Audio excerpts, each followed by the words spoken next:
Welcome students, हम बात करेंगे प्रॉब्लम की जो कि रिलेटेड है conversion of number from base 10 to 5 system and from base 5 to 10 system. ठीक है जी। हमारा जो क्वेश्चन है उसको मैं यहाँ पर अब कॉपी कर लेता हूँ। यह है जी कि convert 89,651 into an equivalent number with base 5। मतलब ये नंबर जो लिखा हुआ है इस वक्त बेस 10 में है, डेसिमल सिस्टम में। इसको हमने बेस 5 के सिस्टम में लाना है। इसका मतलब कि इस नंबर को मैं एक डिविडेंड के तौर पे रखूंगा और मेरा जो डिवाइजर होगा वो फिक्स जो है वो 5 होगा। ठीक है, तो हम 5 यहाँ लिख लेंगे डिवाइजर के तौर पर और 89,651 को डिविडेंड के तौर पर रखेंगे। अब इसका रफ वर्क मैं यहाँ पे कर रहा हूँ।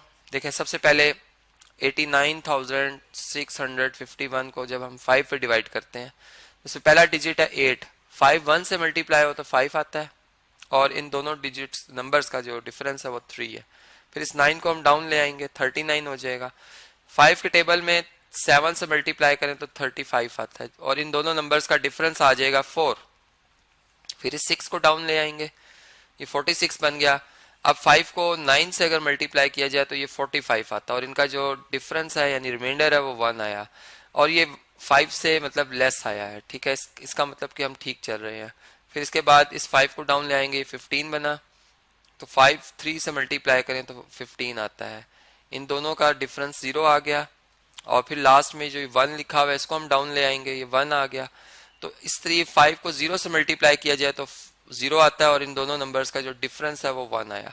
तो कहने का मकसद ये है कि जो ये क्वोशंट है ये अब यहाँ पर लिखा जाएगा 17930, जबकि जो डिवाइजर है सॉरी जो रिमाइंडर है 1 उसको हम यहाँ लिखेंगे। डिवाइजर इसमें 5 ही रहेगा। अब चूंकि ये नंबर 5 से बड़ा है, क्वोशंट जो है 5 से बड़ा है, इसलिए इसको मजीद अभी डिवाइड किया जाएगा।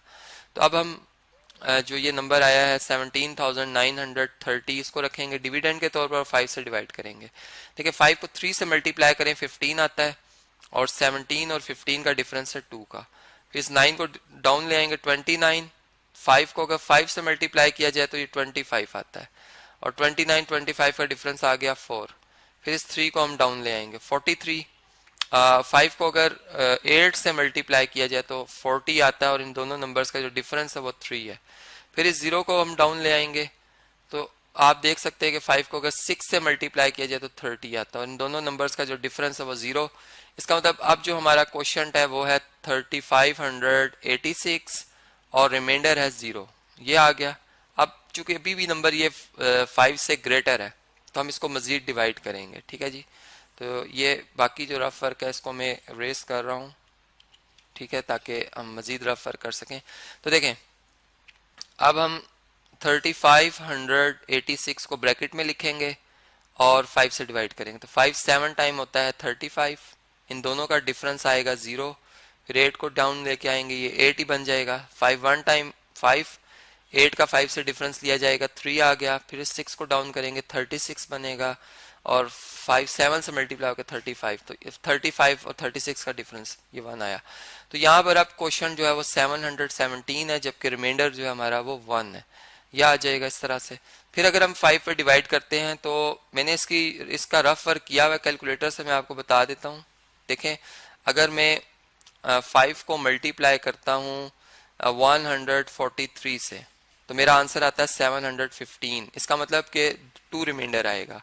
ठीक है, यहाँ पे रिमाइंडर 2 आएगा और मैंने मल्टीप्लाई किया था 143 से। मजीद जब मैं 143 को 5 पे डिवाइड करूंगा तो मेरे पास मतलब यहाँ पर इस तरह से है कि मैं 5 को मल्टीप्लाई करता हूँ। ये मैं तो आपको मैं इस तरह से बता रहा हूँ कि डिवाइड करने के बाद जो क्वोशंट है वो 28 आता है तो रिमाइंडर बचेगा 3। ठीक है, 3 रिमाइंडर बचेगा और यहाँ पर 28 आएगा। इसी तरह फिर यहाँ पर अगर हम मजीद डिवाइड करते हैं तो 5 टाइम होता है 25। ठीक है, यहाँ पे 5 आएगा और 3 इसका रिमाइंडर आ जाएगा और लास्ट में जब हम 5 से डिवाइड करेंगे तो 5 1 टाइम 5 और 0 रिमाइंडर आ जाएगा। तो अब ये नंबर हम जो लिखना शुरू करेंगे इसके डिजिट्स को, उसकी जो तरतीब होगी वो यहाँ से होगी। मतलब इस क्वोशंट से हमने फर्स्ट रिमाइंडर की तरफ जाना है। तो कहने का मकसद है जो 89,651 है विद बेस 10, ये बेस 5 में किसके इक्वल आएगा? 1 जो होगा वो बिल्कुल लास्ट में आएगा। ठीक है, उसके बाद 0 आएगा, फिर 3, फिर 2, फिर 1, फिर 0, फिर 1। ठीक है, तो इसका मतलब हुआ कि ये जो 1 है ये यूनिट प्लेस का डिजिट है, 5 पावर 0 से मल्टीप्लाई होगा, ये 5 पावर 1 से, ये 5 पावर 2 से, इसी तरह ये 5 पावर 3, ये 4, ये 5, ये 6, ये 7 से। तो ये नंबर इस तरह से हमारा जो है बेस 5 सिस्टम में आ गया है। अब अगर बेस 5 से 10 में लाना होगा तो जिस प्लेस पे ये डिजिट आया हुआ है उसी नंबर से मल्टीप्लाई होके अलग अलग, मतलब हर डिजिट उस नंबर से मल्टीप्लाई होके ऐड कर देंगे तो वापस हम बेस 10 में आ जाएंगे, जिसको कि मैंने कन्वर्ट करना आपको सिखाया हुआ है। आप उस वीडियो को प्ले करके देख सकते हैं और फिर इस नंबर को आप बेस 10 में ले आइएगा।